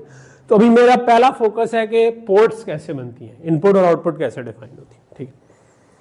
सो हम सिंपल ये काम करते हैं कि हम इस जगह पर ले आते हैं और नाम लिख देते हैं, जो इनपुट हो उसके साथ इनपुट लिख देते हैं, जो आउटपुट हो उसके साथ आउटपुट लिख देते हैं। It's a comma separated list कि कॉमा से सेपरेट किया हुआ है, आखिरी के बाद कॉमा नहीं आता, एंड दैट्स इट। और हर एक के पीछे लिख दे इनपुट और उसका नाम, आउटपुट उसका नाम, ठीक है। तो इस केस में ऑब्वियसली इधर मैंने क्लॉक और रीसेट नहीं शो किए हुए, but there has to be a clock and reset, ताकि फाइफो को हम कोई क्लॉक दे सकें जो रजिस्टर बनाएंगे और रीसेट पे 0 कर सकें सबको। अच्छा, ये जो दरमियान में 15 डाउन टू 0 वाला मैंने जो आपको पहले बताया था लिखा हुआ है, सो जब एक से ज़्यादा बिट की कोई चीज़ बनानी हो तो हम इस तरह लिखते हैं। सो जिस तरह इस एग्जांपल में ये 16 बिट का डाटा इन है, 16 बिट का डाटा आउट है, तो हमने 15 डाउन टू 0 लिख दिया। सो यहाँ तक चीज़ समझ आ गई। इन पोर्ट्स पे टिपिकली हम इसके आगे इनपुट और आउटपुट दोनों के आगे लॉजिक भी लिख रहे होंगे साथ, ठीक है, जो ज़रूरी नहीं है लेकिन बास केस में चाहिए होगा। तो आप इनपुट स्पेस लॉजिक और आगे वो नाम लिख दें। मैं इधर क्योंकि जगह घेर रहा था तो मैं इसको भी चेंज नहीं करना चाह रहा था, मुझे बहुत सारी चीज़ें चेंज करनी पड़ जानी थी स्लाइड, ठीक है, तो इसलिए मैंने वो निकाल दिया। बट इधर लॉजिक भी साथ लिख दें तो बेहतर है। मैं लॉजिक पे आऊँगा। Logic is a data type in system Verilog. Okay, so ports समझ आ गई। कोई भी चीज़ हो उसमें पोर्ट्स कैसे होंगी, अंदर कैसे कोड लिखना है, अभी हम उस पर बात पे आते हैं, ठीक है। तो ये हमारा लेट से फाइफो था। तो टिपिकली हमारा प्रोसेस क्या होगा कि जिस तरह अभी हमने डिज़ाइन बनाया था ना काउंटर का, फाइफो का, तो आपने ऐसा डिज़ाइन डायग्राम तक पहुंचना है। वो डिज़ाइन डायग्राम कागज़ पे बनी हो, बेशक आपके सामने पड़ी हुई हो, और आप कोड लिखते हुए फिर उसको फॉलो करें, ठीक है। कोड लिखते हुए डायरेक्ट कोड करने पे ना बैठें कभी भी, हमेशा डिज़ाइन डायग्राम सामने रखें फिर कोड करें, ठीक है। ये मैं आपको एक से ज़्यादा दफ़ा यही वाली नसीहत कर रहा हूँ क्योंकि बहुत अहम नसीहत है। मैंने बड़े बड़े सीनियर डेवलपर देखे हैं जो कभी कभी इसको मिस करते हैं और फिर अजीब से एक गुंजल सा कोड लिख देते हैं जो कि फिर उसके मसले निकालना एक साइंस बनी होती है। अगर आप ये वाली चीज़ सही तरह फॉलो करते रहेंगे 5-6 साल, ठीक है, उसके बाद आप कर सकते हैं कि ठीक है, क्योंकि अब आपके दिमाग चलना ही ऐसा शुरू हो जाएगा कि आप सोच ही हार्डवेयर में रहे होंगे, ठीक है। वरना आप सॉफ्टवेयर थिंकिंग में आ जाते हैं कि अच्छा यार इधर इफ एल्स लगा देता हूँ, इधर मैं वो फलां लगा देता हूँ। हमने ये नहीं सोचना, हमने क्या करना है, सामने डायग्राम रखनी है, उसको कोड करना। तो ये हमारे सामने डायग्राम है जिसको कोड करना चाहते हैं। तो अभी क्योंकि हम मॉड्यूल पढ़े हैं तो मैं आपको ये कॉन्सेप्ट भी देना चाहता हूँ कि मॉड्यूल के अंदर मॉड्यूल कैसे इस्तेमाल होता है। फॉर एग्जाम्पल फाइफो के अंदर अगर मैं एक काउंटर का मॉड्यूल लगाना चाहूँ तो this is a counter, counter को अगर मैं सेपरेट मॉड्यूल बनाना चाहूँ तो मैं एक और फाइल बना दूंगा, इधर वी लिखा हुआ बट दिस इज SV, ठीक है। तो क्योंकि मैंने स्लाइडें चेंज की हैं तो कहीं कहीं पे मसले रह गए, ठीक है। सो काउंटर की इनपुट्स क्या थी, इंक्रीमेंट, डिक्रीमेंट और काउंट उसकी आउटपुट थी, ठीक है। तो ये हम, इसका मतलब है कि वो एक अलग फाइल में मैंने बना दिया, ये मैंने एक अलग फाइल में बना, और फाइफो के अंदर मुझे ये काउंटर इस्तेमाल करना है। तो लेट से कि मैं इस हिस्से को एक्सपैंड कर देता हूँ, ये जो इसका कोड वाला हिस्सा है कि इसमें क्या लिखना है। अगर मुझे काउंटर को इसके अंदर इस्तेमाल करना है तो इमेजिन कि मैंने एक फाइल में फाइफो का कोड लिख दिया, एक में काउंटर का कोड लिख दिया। अब मैंने उस काउंटर को फाइफो के अंदर कैसे इस्तेमाल करना है, उस इस्तेमाल करने को हम कहते हैं इंस्टेंस बनाना उसका, कि जो counter itself is a design, उसके आप 50 इंस्टेंस बेशक बना दें, एक इंस्टेंस बना, हमें एक ही चाहिए लेकिन हम जितने भी इंस्टेंस बनाना चाहें वो बना सकते हैं। जस्ट लाइक कि आपके पास एक तरह की चिप हो तो आप वैसी चिप्स जितनी मर्जी ब्रेड बोर्ड पे लगा दें, ठीक है। तो उसी तरह आप काउंटर अगर एक दफ़ा मैंने बना लिया है तो मैं जितनी मर्जी दफ़ा उसको यूज़ कर लूँ। सो अगर मैंने एक दफ़ा यूज़ करना हो तो टिपिकली हम इस किस्म का कोड लिखते हैं। हमने लिखा काउंटर, इसका मतलब है हम उस मॉड्यूल को रेफर करें जिसका नाम काउंटर है। फिर हमने इसके इंस्टेंस का नाम लिखा क्योंकि हम एक से ज़्यादा इंस्टेंस बना सकते हैं। तो इस केस में मैंने एक बनाया तो मैंने उसका नाम लिख दिया, कोई भी नाम हो सकता है। इधर मैंने लिख दिया काउंटर_inst1 फॉर पहले इंस्टेंस के लिए, ठीक है। और फिर मैंने ये लगाया कि डॉट इंक्रीमेंट और ब्रैकेट में पैरेंथेसिस में पुश, ठीक है। सो अब फाइफो के अंदर जो पुश का सिग्नल था वो इंक्रीमेंट से टाई हो रहा था और पॉप का सिग्नल डिक्रीमेंट से टाई हो रहा था, ठीक है। तो जो FIFO वाली एग्जांपल है उसमें कहीं भी मैंने पुश और पॉप डिक्लेयर किए होंगे, ठीक है। तो मुझे ये जो सिंटेक्स है ये बता रहा है कि इंक्रीमेंट वाली जो उसकी पोर्ट थी काउंटर की, उसको टाई कर दो पुश के साथ, डिक्रीमेंट वाली पोर्ट को टाई कर दो पॉप के साथ। तो ये जो डॉट के साथ लिखा हुआ नजर आ रहा है ये ओरिजिनल मॉड्यूल की पोर्ट के नाम है, और ये जो ब्रैकेट में लिखे हुए हैं ये जिस मॉड्यूल में मैं इंस्टेंस बना रहा हूं उसके अंदर है। यानी FIFO के अंदर मैं काउंटर लगा रहा हूं, तो FIFO के अंदर पुश पॉप वगैरह कोई सिग्नल्स हैं, उनको मैं कनेक्ट करना चाह रहा हूं विद इंक्रीमेंट एंड डिक्रीमेंट। तो मैं डॉट लगाया कहूंगा डॉट इंक्रीमेंट, और ब्रैकेट में बता दूंगा कि इसको पुश से टाई कर दो डॉट। इट्स जस्ट लाइक कि आपने ब्रेड बोर्ड पे एक वायर कनेक्ट कर दी, ठीक है, चिप लगी थी उसके साथ हमने वायर कनेक्ट कर दी, तो जो चिप वाले पोर्ट का नाम था वो डॉट के साथ आ गया, और जो मैं ब्रेड बोर्ड पे सर्किट बना रहा हूँ उसमें जो भी मैंने वायर रखी हुई थी कि जी फलां नंबर वाली वायर को सिलेक्ट करके इससे लगा दो, तो इधर हम वो नामों से काम कर रहे हैं, which makes it a little bit easier instead of कि वो वायरों का हिसाब रखें, वो ज़्यादा मुश्किल हो जाता है। सो यहाँ तक चीज़ क्लियर होगी। ये जो पुश पॉप और काउंट है ये ऑब्वियसली कहीं पर डिक्लेयर हुए होंगे। सो सिस्टम वेरिलॉग में हम मोस्ट ऑफ द टाइम चीज़ों को लॉजिक डिक्लेयर करेंगे, ठीक है। There are other data types but logic is the best at the moment, ठीक है। तो हम इस कोर्स में ज़्यादातर लॉजिक ही डिक्लेयर करेंगे, ठीक है। अच्छा, व्हाट अबाउट कि मैंने एक से ज़्यादा काउंटर लगाने होते, तो मैं क्या करता, एक और इंस्टेंस इस किस्म का बना देता, ठीक है। तो ये मतलब हमें अभी तो नहीं कर रहे FIFO में ये, लेकिन ये जस्ट आपको शो करने के लिए कि अगर मैंने दो इंस्टेंस बनाने होते तो मैं दूसरे इंस्टेंस का नाम बस चेंज कर देता, और ऑब्वियसली उनको किसी और सिग्नल से टाई कर देता जिनसे मैंने टाई करना था, चाहे उन्हीं से करना था तो उन्हीं से कर देता, लेकिन आउटपुट्स दो कभी इकट्ठी टाई नहीं होती, ठीक है। इनपुट्स जो है वो एक से ज़्यादा जगह पे भी टाई हो सकती है। ये एक छोटा सा कॉन्सेप्ट है, कामरान बोर्ड पे आना एक मिनट, ठीक है।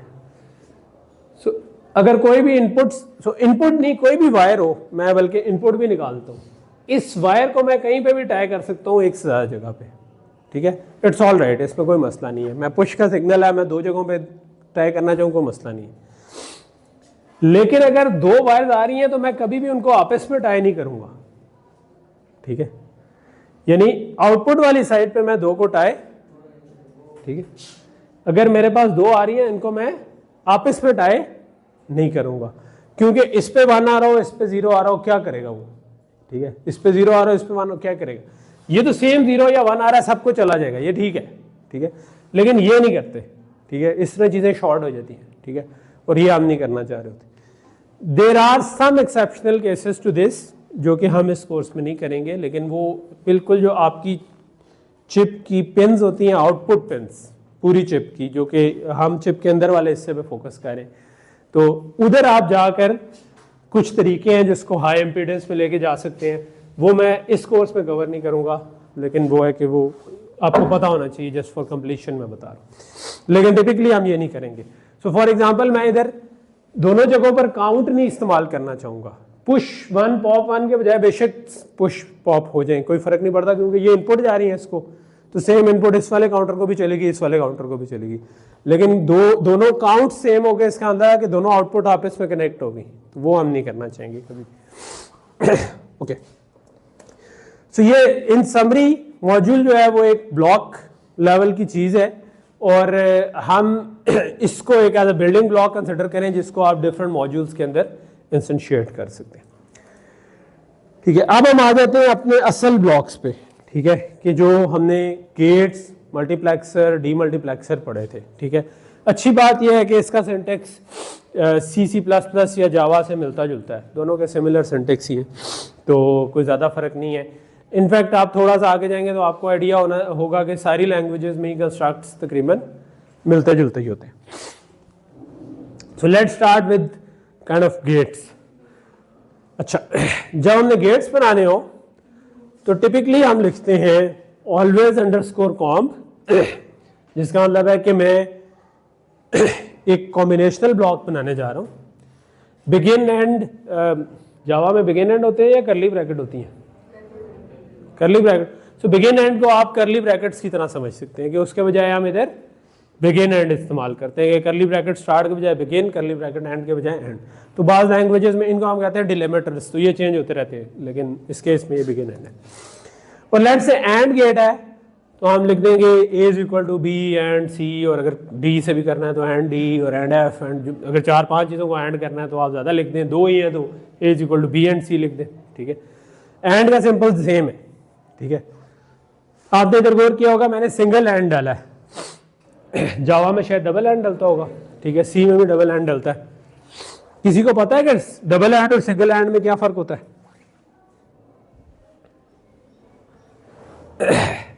इधर भी लग सकता है डबल एंड, और डबल एंड जो है वो कहलाता है लॉजिकल एंड, ठीक है, और सिंगल एंड जो होता है वो बिट वाइज एंड कहलाता है। इसका मतलब है कि बी और सी अगर लेट से 10-10 बिट के थे तो पहली बिट को पहली के साथ एंड कर दो, दूसरी को दूसरी के साथ कर दो, तीसरी को तीसरी के साथ कर दो, इसका ये मतलब है। This is called bit wise and, ठीक है। एक एक बिट को आपस में एंड कर दो दोनों वेरिएबल्स की। जो लॉजिकल एंड होता है उसका मतलब ये होता है कि अगर एक लेट से ए एंड, इधर मैं बोर्ड पे आ जाता हूँ, कामरान आप भी इधर आ जाए बेशक, ठीक है। तो ए एंड बी का मतलब क्या होगा कि अगर ये नॉन जीरो है, नॉन जीरो को हम 1 समझेंगे, चाहे वो -1 हो, चाहे वो +1 हो, चाहे 100 हो, चाहे 200 हो, हम कोई भी इसकी वैल्यू ही अगर वो जीरो ही तो जीरो समझेंगे, नॉन जीरो को हम ट्रू समझेंगे कि वो ट्रू है। और इसमें भी यही केस है, तो अगर दोनों ट्रू हो यानी दोनों नॉन जीरो हो तो ये कहेगा 1, अदरवाइज ये कहेगा 0। तो ये टोटली डिफरेंट बात है उससे कि मैं ए को पकड़ूं और बी को पकड़ूं और मैं पहली बिट को पहली बिट के साथ ऐड कर दूं, दूसरी बिट को दूसरी बिट के साथ ऐड कर दूं। सो ये जो अभी सिंगल ऐड है इसका ये मतलब है कि हर बिट के ऐड, और ये जो डबल ऐड है इसका मतलब। सो टिपिकली हम हार्डवेयर में जो सिंगल ऐड है वो ज़्यादा यूज़ कर रहे होंगे, किसी किसी केस में शायद हमें ये ज़रूरत पड़ जाए, लेकिन टिपिकली हम हार्डवेयर में ये वाला ऐड इस्तेमाल नहीं करें। और यही चीज़ C++ में भी ट्रू है, यानी ये it's not just about system Verilog, C++ में भी यही होता है। कामरान वापस ऊपर आ जाए बेशक। ओके, सो अब इसके बाद और गेट अगर आएगा तो हम और का सिंगल, अगेन और में भी यही चीज़ है कि सिंगल बार या डबल बार दोनों यूज़ हो सकती हैं, लेकिन सिंगल बार का और मतलब है, डबल बार का और मतलब है, तो आप इसमें सिंगल ही यूज़ करें। इसका मतलब है बिट वाइज और। एक्सक्लूसिव और के लिए ये जो कैप वाला सिंबल होता है ये इस्तेमाल होता है, और नॉट के लिए ये टिल्डा इस्तेमाल होता है। अगेन एक्सक्लेमेशन मार्क भी यूज होता है, लेकिन उसका मतलब यही है कि अगर वो जीरो ही तो जीरो, नॉन जीरो कोई भी वैल्यू ही तो वो 1 समझी जाती है। टिल्डा का मतलब है बिट वाइज नॉट, कि हर बिट को नॉट कर दो, ठीक है। ओके, सो सिंपल, यहां तक चीज क्लियर है? अच्छा, सो यहां पर मैं थोड़ा सा ये चाहूंगा कि आप ये समझें कि असल में होता क्या है कि जब हार्डवेयर में चीजें लगी होती हैं तो सब की सब पैरेलल में लगी होती है। तो मैंने अगर मक्स लगाया, कोई गेट लगाया, सब कुछ पैरेलल में चल रहा है, राइट। सॉफ्टवेयर में चीजें सीक्वेंस में चल रही होती हैं, मेन से शुरू करते हैं और चलना शुरू होती हैं, राइट। तो हम हार्डवेयर को मॉडल कर रहे हैं यूजिंग सम सिमुलेशन टूल, ठीक है। तो ये सिमुलेशन टूल में ऑलवेज कॉम का मतलब क्या है कि ये हमेशा ऑन है, ठीक है। तो ये हर दफा चलेगा, यानी कि हर, तो वो मॉडल कैसे करेगा कि उससे कोई टाइम टेक्स डिफाइन की होंगी, हर टाइम टेक पे जाऊंगा और जाकर देखूंगा कि यार ये दोबारा एक्सप्रेशन कैलकुलेट करो। तो जितने भी ऑलवेज के ब्लॉक लगे होंगे वो सब के सब को एक एक करके चला देगा और कहेगा अच्छा आप टाइम टेक पूरी होगी, आप आगे चले जाए, ठीक है। लेकिन रियलिटी में ये नहीं हो रहा होगा। रियलिटी में क्या हो रहा होगा कि सबके सब पैरेलल में लगे हुए हैं, लेकिन क्योंकि सॉफ्टवेयर की लिमिटेशन है कि उसने उसको मॉडल करना है, तो इसलिए हम ऑलवेज कॉम या इसके साथ। अच्छा, इस ऑलवेज कॉम के बजाय एक और स्टेटमेंट भी यूज होती है। कामी इधर आ जाए जरा सा, assign A is equal to B and C and D अगर करूं तो इसका भी सेम मतलब है, ठीक है। सो आप समझेंगे, आप इस तरह से भी बना सकते हैं और उस तरह से भी। सिर्फ इसमें फर्क क्या है कि इसमें सिंगल स्टेटमेंट्स होती हैं, इसमें बिगिन एंड नहीं होता। बस असाइन में होता है कि एक ही स्टेटमेंट है तो असाइन करना है, ठीक है। वेरिलॉग के टाइम में इनमें थोड़ा सा फर्क हुआ करता था, मगर अब इसमें प्रैक्टिकली कोई डिफरेंस नहीं है। सिस्टम वेरिलॉग में तो आप इसको एक ही समझे फिलहाल, ठीक है।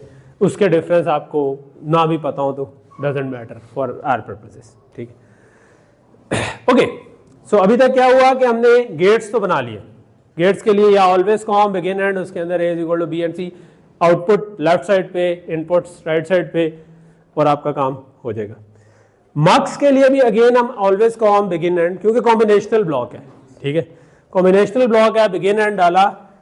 मक्स के लिए हम जो जावा में भी होगी और सी में भी है, एक स्विच केस स्टेटमेंट होती है, ठीक है।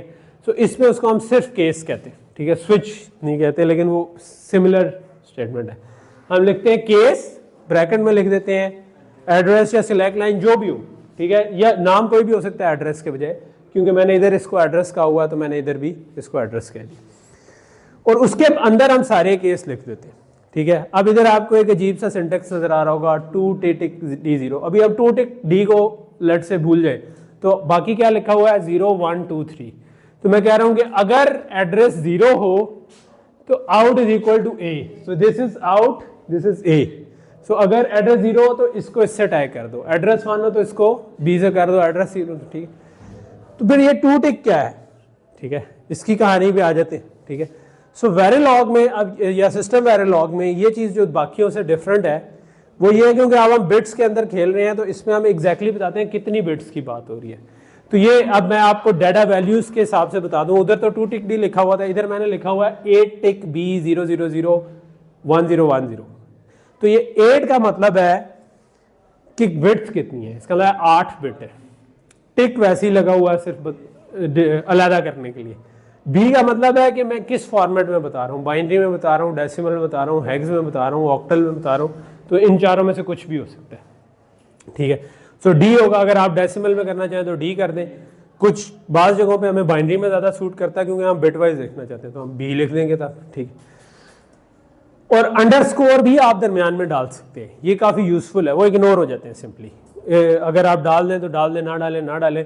तो कई दफ़ा होता है, आप अभी हम थोड़ा आगे हार्डवेयर डिज़ाइन करेंगे तो हम बाइनरी में देखना चाह रहे होंगे पहली 3 बिट का ये मतलब है, अगली 4 बिट का ये मतलब है, तो हम दरमियान में अंडरस्कोर डाल देंगे तो हमें देखने में 32 बिट लिखी हुई है, लेकिन उसमें हमने 3 के बाद अंडरस्कोर डाली हुई है, 6 के बाद अंडरस्कोर डाली हुई है, वो अलग अलग हिस्सों में ऑटोमेटिकली डिवाइड हो जाएगा, तो हमें देखने में आसानी हो जाएगी, ठीक है ना, हो जाती है। अभी वो काम कर रहे हैं, क्या नाम है, तुम्हें ही कह रहा हूँ ज़ैर वो भी प्रोसेसर की असेंबली लिख रहे थे, तो इसलिए मैं उन्हें कह रहा हूँ कि असेंबली कोड को जब वो बाइनरी में चेंज करते हैं तो उनको आसानी हो जाएगी। अब मैं चाहे a-tick-b इस तरह लिखूं तो 1010 होता है, अगर मैं हेक्स में कहूँ तो a, डेसिमल में कहूँ तो 10, चाहे मैं और इसका मतलब ये है कि इतनी वायर्स हैं, ठीक है, राइट। सो 8 वायर्स हैं जिसमें इस तरह से, तो बाइनरी में एग्जैक्ट आपको वायर्स काउंट भी पता चल जाता है। लेकिन चाहे मैं ये लिखूं, चाहे मैं 8tick-d10 लिख दूं, चाहे मैं 8tick-h-a लिख दूं, इन सब का एक ही मतलब है, ठीक है। ये मेरे पे है कि मुझे उस वक्त उस जगह पर क्या ज़्यादा बेहतर लग रहा है, कि मुझे ज़्यादा अच्छा डिस्क्रिप्टिव लगेगा, ठीक है। इसके अंदर हम x भी डाल सकते हैं बाज़ केसेस में, x फॉर डोंट केयर्स। अगर हमें पता हो कि यार ये कंडीशन 0 हो या 1 हो तो उससे कोई फ़र्क नहीं पड़ता, तो वो भी हम कर सकते हैं। जनरली फिर हम केस के बजाय केस x यूज़ करते हैं, ठीक है। केस के आगे छोटा सा x लगा देते हैं ताकि वो केस, आई थिंक केस में भी चल जाते हैं आप, ओके। सो यहाँ तक चीज़ क्लियर हो गई। सो मक्स भी बन गया हमारा, ठीक है। मक्स के केस के पीछे बास का हम ना 2 लफ्ज यूज कर सकते हैं, चाहे तो कर दें चाहे तो ना करें, वैसे भी चल जाएगा। जब आपने स्विच केस लिखे हो तो उसमें यह चीज होती है कि आपके एक से ज्यादा केस भी हिट हो सकते होते हैं, ठीक है, कि पहला केस में 0 लिखा हुआ है, दूसरे में 0 और 1 दोनों लिखे हुए हैं, ठीक है। तो वेरिलॉग में भी, सिस्टम वेरिलॉग में भी आप ये काम कर सकते हैं, लेकिन हार्डवेयर में ऐसा नहीं होता। हार्डवेयर में जो मार्क्स है उसमें तो पैरेलल में लाइंस आ रही हैं, ठीक है, तो एक वक्त में कोई एक होगी, ठीक है। तो अगर आप प्रायोरिटी केस कह दें तो इसका ये मतलब है कि इसमें एक वक्त में एक हिट होनी चाहिए, ठीक है। और फिर एक और लफ्ज यूनिक यूज होता है, ठीक है, कि यूनिक का मतलब यह है कि एग्जैक्टली एक ही हिट होनी चाहिए, एक से ज्यादा नहीं, बल्कि शायद यूनिक का मतलब यह था, मैं मिक्स ना कर रहा हूँ, ठीक है। प्रायोरिटी का जो मतलब था, सो मैं क्योंकि पुराना वेरिलॉग में यूज करता हूँ उसमें एक फुल केस और पैरेलल केस होता है, ये उसको रेफर कर रहे होते हैं। सो इनको आप अगर यूज करेंगे ना तो प्रायोरिटी केस में आई थिंक फिर प्रायोरिटी केस का ये मतलब था कि अगर आपने कोई केस मिस किया हुआ है, ठीक है, तो आप ये बताना चाह रहे हैं कि ये एक, आई थिंक प्रायोरिटी और यूनिक को मैं अगली क्लास में ज़्यादा बेहतर क्लियर करूंगा ताकि ये ना हो कि मैं आपको गलत इन्फॉर्मेशन दे दूँ, ठीक है। दैट्स समथिंग जो मुझे याद रखनी है कि अगली दफ़ा क्या करना है, मैं खुद मिक्स कर रहा हूँ थोड़ा सा। ओके, सो मक्स का ऑपोजिट होता है डीमक्स, और डीमक्स का कोड भी काफी सिमिलर है कि हम ऑलवेज कॉम बिगिन एंड उसी तरह आ रहा है। ये वाली मैं स्टेटमेंट अभी समझाता हूँ, ये जो मैंने लिखी है कि मैं बाय डिफॉल्ट सारी आउटपुट्स को जीरो कर रहा हूँ, और उसके बाद मैंने अगेन वही केस सिलेक्ट लाइन पे केस लगाया और सारे केसेस लिख दिए कि इस केस में क्या करना है, इस केस में क्या करना है, ठीक है। तो अब मैंने बता दिया, अब फर्क क्या था कि अगर केस जीरो हो तो ए इनके साथ कनेक्ट हो जाए, बी केस वन हो तो बी इनके साथ कनेक्ट हो जाए, केस सी हो तो सी इनके। डीमैक्स में एक अहम चीज ये होती है कि आपने सिर्फ आउटपुट को नहीं कनेक्ट करना होता, आपने बाकी आउटपुट्स को जीरो भी करना होता है। तो वो जो ऊपर वाली लाइन लिखी हुई है वो ये कर रही है कि सबको जीरो कर दो, और उसके बाद हमने लिखा है कि इसको सिलेक्ट कर दो, तो वो सिलेक्शन ओवरराइड कर देगी, बाकी सब ऑटोमेटिकली जीरो हो जाएंगे, ठीक है। तो ये डीमैक्स में हम ये वाला काम कर रहे होते हैं। सो इसका क्या मतलब है, ये जो मैंने स्टेटमेंट लिखी है इसको हम कहते हैं कनकैटिनेशन, चीजों को जोड़ना, ठीक है।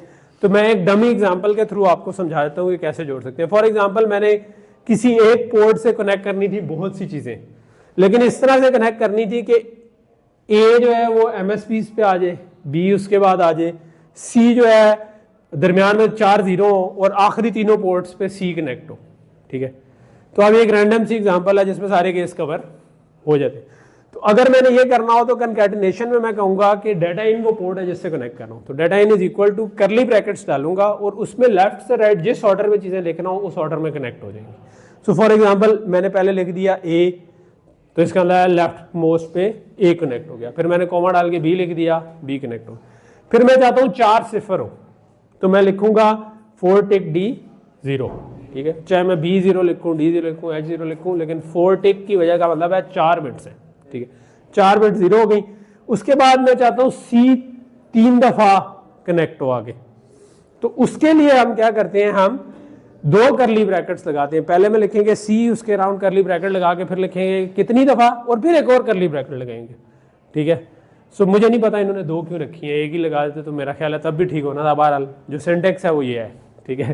तो हम जो लैंग्वेज है उसी को इस्तेमाल कर सकते हैं। तो यहाँ तक चीज़ कुछ क्लियर होगी, राइट।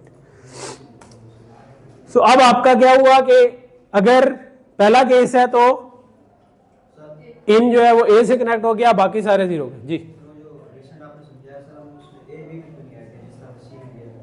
सॉरी क्या नहीं किया, इसलिए क्योंकि ए पूरा का पूरा मैं कनेक्ट करना चाह रहा हूँ, बी पूरा का पूरा करना चाह रहा हूँ, सी जो है वो मैं 3 दफा रेप्लिकेट करना चाह रहा हूँ, वो एक ही सी है वो 3 जगह पे कनेक्ट करना चाह रहा हूँ। तो इसलिए मैंने कहा कि सी को पकड़ो और 3 दफा रेप्लिकेट कर दो। ये 3 ये कह रहा है कि इसको 3 दफा रेप्लिकेट कर दो, तो एक इनपुट सी भी लिख सकते थे, सी कॉमा सी भी लिख सकते थे। एक ही इनपुट 3 जगह पे कनेक्टेड है, ए और बी उनके अलग अलग है, हाँ, तो वो यानी रिपीट नहीं हो रहे, ठीक है। ओके, आई थिंक हमारा टाइम काइंड ऑफ खत्म हो रहा है, ठीक है। ओके चलें, ठीक है, यहाँ पर रुकते हैं, यहाँ से आगे नेक्स्ट क्लास में होंगे। थोड़ा सा मुझसे पीछे है जितना मैं चाह रहा था।